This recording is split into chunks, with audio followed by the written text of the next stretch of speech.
一個啊短線，再自己開多檔嘢，發展自己事業，唔退休。跟住邊個有好複雜事業線啊？冬菇頭啊，冬菇頭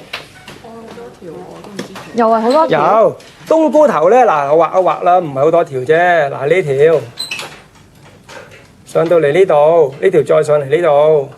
嗱呢條就好正常嘅事業線啦。嚟咗乜睇到啦？其實佢有呢條事業線，不過好幼，去到嚟呢個位停咗，又接疊，代表可能35至38有一個新嘅事業發展。不過原本嘅工作咧，佢唔退休住，係啦，所以雙線發展啊，就我哋頭先講嗰啲啦。係啊。咁你好似接疊喎，哇！唔係喎，你個事業線開叉嘅喎，又係係開頭嗱，一條喺呢個位，一條喺呢個位。咁原來佢事業線好似棵樹咁樣嘅，原來咁樣通常開叉咧，分3叉出去咧，或者2叉出去咧，個事業線通常都係好嘅。只不過而家暫時唔夠長，仲未知目標去邊，因為我唔知呢個叉究竟想去呢個位定係去翻中指啦嘛。咁如果呢個叉去咗呢個太陽之下低呢個叉咪好有用，等於得到名譽或者藝術嘅才華咯。咁所以而家暫時事業線都好嘅，同埋咧事業線咧呢個開叉咧，去到呢個開叉嘅位咧，原來代表事業開始得到成功嘅時候。所以記住開叉嘅起點唔錯。幾時開始？哇，好後生啫喎，嗰陣時20幾歲啫喎。而家咁咪而家係不過唔好得過咗啦，30幾啦而家。而家30幾哦。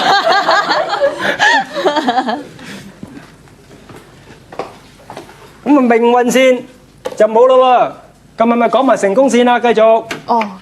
講啲成功線先啦。好啊，講少少啦。係啊，因為唔夠時間，我哋噓聲要講晒佢啦。咁成功線嚟講咧，就唔係個個人都有嘅。成功線如果有咧，係代表無論你有冇事業線咧，你都一定係成功。咁成功線，所以又叫做係財運線，又叫第6靈感線。但係咧，而家有新發現喎，原來有成功線嘅財運線唔及有水星線，因為水星線先至係講財富噶嘛。係，所以原來有水星線，我發現啲人先至係好有錢。有成功線，佢係事業得到成功，得到成功係咩意思啊？可能佢做嗰個行業，佢係一個領導者，唔一定好有錢啦。跟住下堂先詳細講啦。咁下堂繼續講成功線啦。下一 part 翻嚟咧就有觀眾獎賞個案。翻到嚟觀眾獎賞個案啦，不如即係介紹今晚第一位觀眾朋友何志雄先生。何先生請按獎。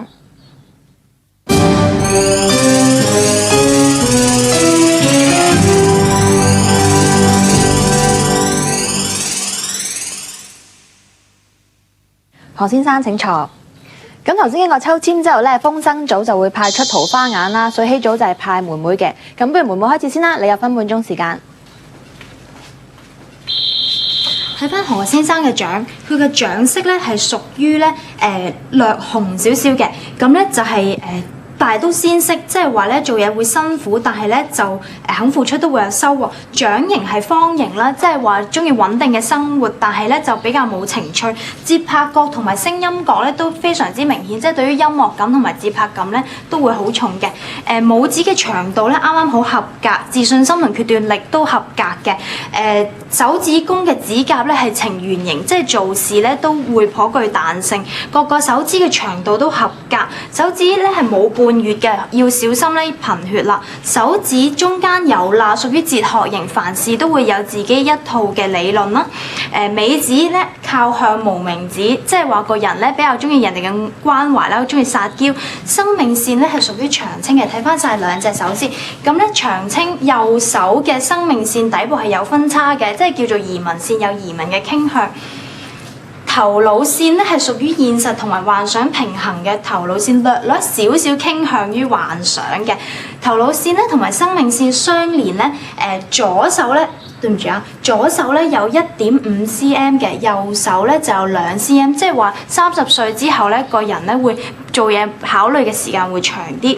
感情線咧，佢左手有桃花眼嘅，患得患失感情線，但係右手咧就係愛情滿足線。命運線咧，佢右手咧係喜字太陰優嘅，左手咧就接疊而上。好，到桃花眼，你都係有分半鐘時間，你可以開始啦。我睇到何生啦，首先佢長色咧係稍為紅咧，帶啲係朱砂，咁個性可能會比較急，咁啊皮係差啲。一般咧，但係一般成就咧就可能會比淨係紅掌比較好嘅。咁佢係方形掌啦，但係佢係帶一個自然嘅手指，咁做事咧處事實際得嚟啦，咁啊亦都會較多見解同埋理論啦。咁但係咧佢左手嗰個基部就金星帶咧就混亂。即係比較多混亂嘅金星帶咧，就感情敏感啦，同埋呢個胡思亂想啊，情緒不定。不過好在佢中指咧就比較挺直，咁啊都頂得住喎。咁我哋睇埋佢個手指公，其實都勉強到合格線嘅，咁亦都有機會將佢自己嘅理論啊你可以實踐得出嚟嘅。咁睇翻佢手指公咧，其實係微微可以向後彎，其實咧佢都可以係接受人哋嘅意見嘅。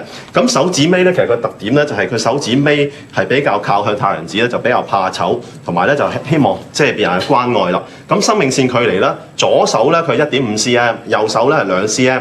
咁2 cm， 如果1.5 cm 咧就考慮件事咧深思熟慮啦，但係如果2 cm 咧就可能會長咗少少。不過咧佢就因為佢頭先係朱砂掌啦，比較急啦，而且佢額咧就同埋下巴咧都有少少斜地同埋斜地，咁個人都比較急啲嘅，希望可以彌補翻佢嗰個距離，又唔會話即係做話如何，即係想又如何做話歲蹉跎，咁唔會有呢個問題啦。咁咧就睇翻佢係有神秘十字紋啦，咁佢其實都順命運嘅。咁同埋咧，我睇到佢咧其實掌中係有呢個保護方格，咁佢得翻嚟嘅嘢咧就唔容易失去嘅。好，唔該晒桃花眼。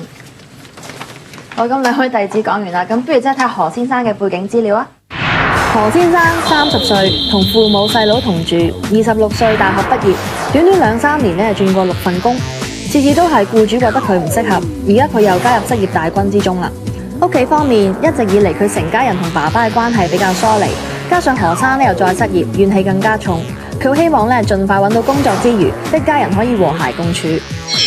師傅啊，嗱何生咧工作就其實算唔係咁穩定啦，同佢嘅掌係咪有關係咧？可能你個掌咧其實問題就唔大嘅。係咁我簡單分析翻啦。咁佢個掌咧撳住啲手指咧就長嘅四方，大少少圓形掌係咪？長嘅四方就代表現實得嚟，都善於變通，加埋有少少圓形掌都有啲生活情趣。咁手指咧就帶哲學型手指，就乜都問點解要生，點解要死，成好多理論嘅追求嘅。咁手指公咧左手就比較短，30歲前咧做嘢唔係好夠決心，成日決定咗個嘢咧都會容易會錯過機會，所以反為佢嗰個生命線同頭腦線分得開唔開都冇用啦，因為本身手指公短啲。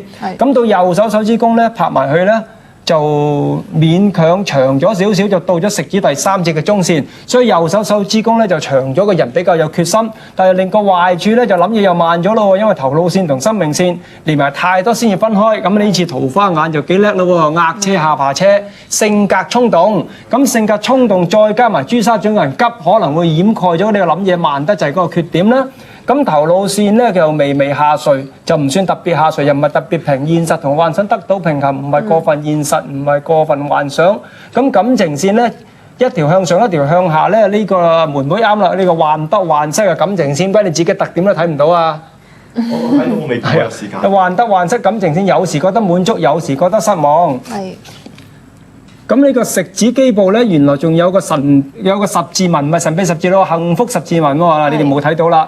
佢仲要啦，有個成功線，又有第6靈感線嘅個掌，其實都幾靚嘅，係咪嗱？有成功線，事業有成就，又有第6靈感線。